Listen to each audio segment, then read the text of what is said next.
Okay, so I actually have a Kenwood stereo double cassette deck, and the type is W6020. Now, as you can see, we have actually two tape compartments here, or two, yeah, I don't know how you want to call that, tape recorders and players. Now, I got this from a friend. Unfortunately, it's more or less for repairs, and I'm going to show you why. So on the left side, which is the playback part, and you see it here, it actually works. But you hear that sound? Doesn't sound healthy, right? And if we go this direction, we do not have that problem. So as you can see, you can switch the direction here, so you can play both sides of the tape. And for all of you who do not know about a tape, you see you either turn the tape like so. Let's do it like this. Or with a recorder and cassette player like this, you can actually choose the direction. So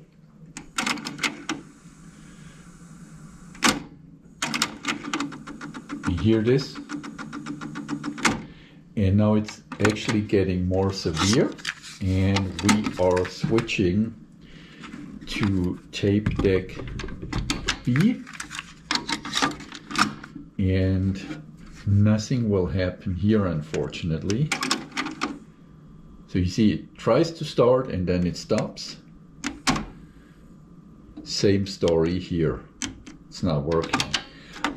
And I actually already checked the belts, and these belts seem to be fine. But it doesn't matter. Before we open it up, let's just have a quick look at the machine. So first thing you see, it has a timer.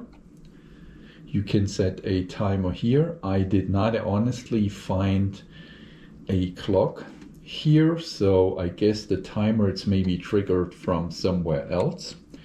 Then you see the tape direction here. You can either put it on loop. I guess this one means reverse, and this one means that it plays both sides. Then you can change the quality of your tape. So it's the Dolby noise reduction. I guess Dolby NR stands for noise reduction. I hope so. Let's turn it off for the moment. Next thing we can see, it reads CCRS DPSS. Full disclosure, I have no idea what it means. And next to the power button, you see we have an old school phone check, or for not old school, so even new stereos, like for really hi-fis, they still use a phone check like this, and not the small 3.5 millimeter one. Then let's go here. So we see we have a little display here, which actually shows us the peaks of the tape. Then we have a counter reset, and then next thing here we have, oh, here it reads CCRS. So I'm gonna find out what CCRS means and put it in the description. Then you see it has a standby indicator, something called dubbing. So I guess dubbing, that's if you wanna copy music from here to there, because this one is the recorder part. Now the tape just stopped, and let's see what happened. The tape still survived, but for whatever reason it stopped. So okay, so we should be good now. The next thing here, we have a balance button, and this one reads center left to the right. So let's put this in the middle. Then we have a recording level here. And what do we have next here? So next we have the Dolby noise reduction here. And sorry, my furnace just kicked on, but it's pretty cold, so I leave that on. And then you see here we have the tape part B, and that's actually the one which reads recording and playback. And of course this one has auto reverse, and this one also reads auto reverse, but surely this one is not for recording. Well, let's just see if we see a difference in the tape head, and that is pretty hard to see, but let me just check that. And yep, what I can see here, this one has a, let me get a flashlight real quick.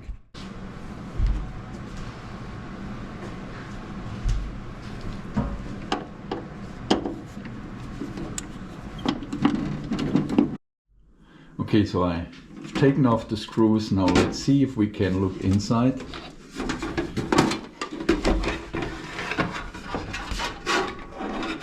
Alrighty. So now we see this baby from the inside. And so clearly we can see the two tape mechanisms, right? Number A, number B. Then we can see the power supply here, and then this one is the logic board. Alrighty, so if we go into the logic board, we actually see that there is a Kenwood microprocessor. I see a Toshiba microprocessor here, and this one actually reads record EQ, like equalizer B. So I'm pretty sure it has something to do with deck here. Now these two boards, I am not sure, but this one reads Dolby HX Pro unit, so I guess that's the Dolby logic in here.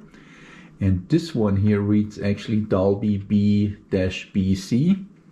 So I'm not sure if the Dolby company actually supplied these two daughter boards or PCBs, however you want to call them.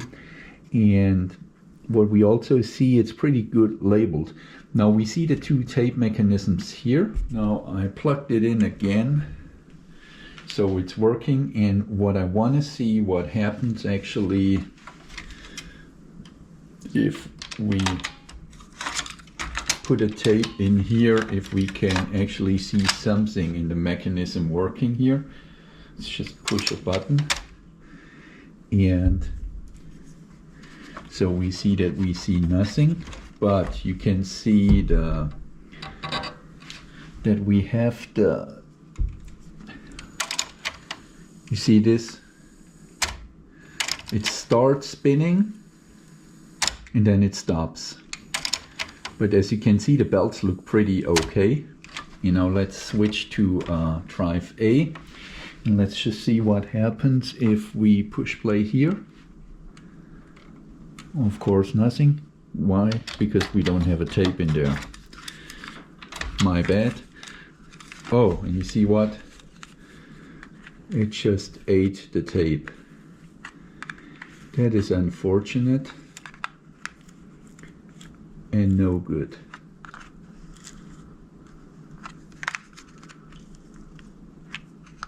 Now it ate the tape, which is absolutely not good at all. Let's just see, just for fun, if we can untangle the tape. Last time I did it, it's maybe 30 years ago. And yep, and if I would have a third hand, then this would be fine. Okay, but the old toothpick trick did the job. Okay, so sorry for that. We untangled the tape. Let's put the tape in here and let's see what happens. Now you see the belts are running and spinning here. No problem at all. Let's see if we go the other direction. Here we have that noise. And it does not sound that good at all. However, this part actually, I tested it, also plays music.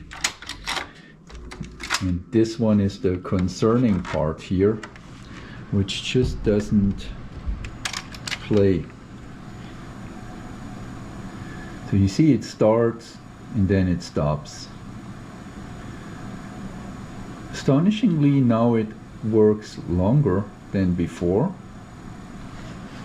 So not all hope is lost. Can we actually see the tape spinning? Yes, it spins. That's odd. So what happened here?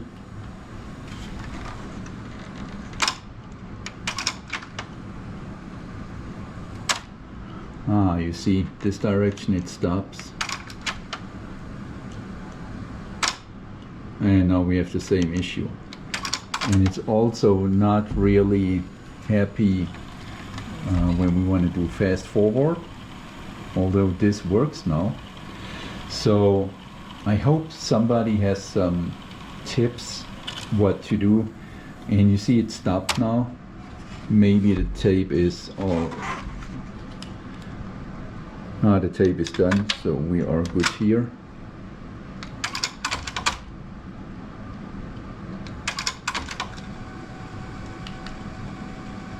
Rewind actually works, so I guess we are getting there. But now it stopped. But here's the thing, let me just turn it off real quick. Turned it off. Here's the thing, I'm actually a little bit clueless here for one reason. Because usually if you have a tape deck like this and you have that problem, it's mostly here, these, and here, right, these rubbers, which are actually driving the belts. So these rubber belts are usually a problem, and then it's an easy fix if we replace them, but they are in actually good shape. Yeah. There's actually really nothing bad here. So that's it for today.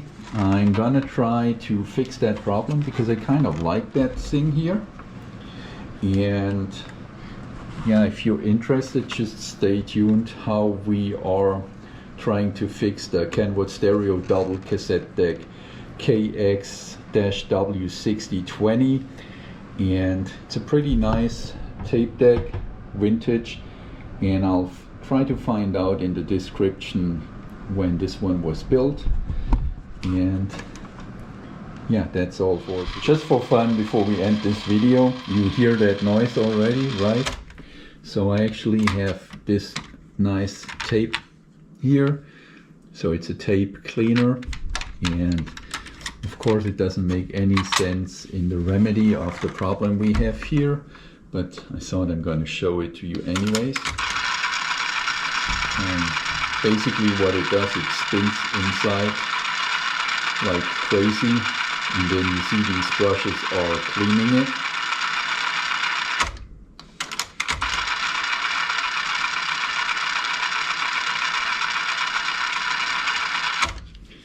Let's just for fun put it the other part of the tape deck. At least this one is not killing my cassette tape then. Let's see what happens here. Actually, fast forward works. You see the counter running here. You see that?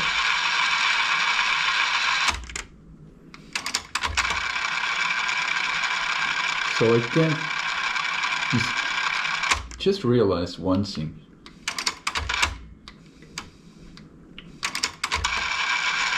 This appears to spin a little bit faster than the other direction.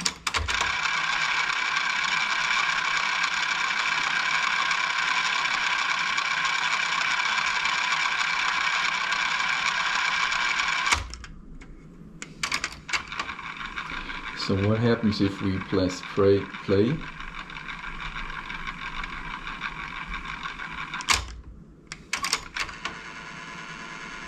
No way.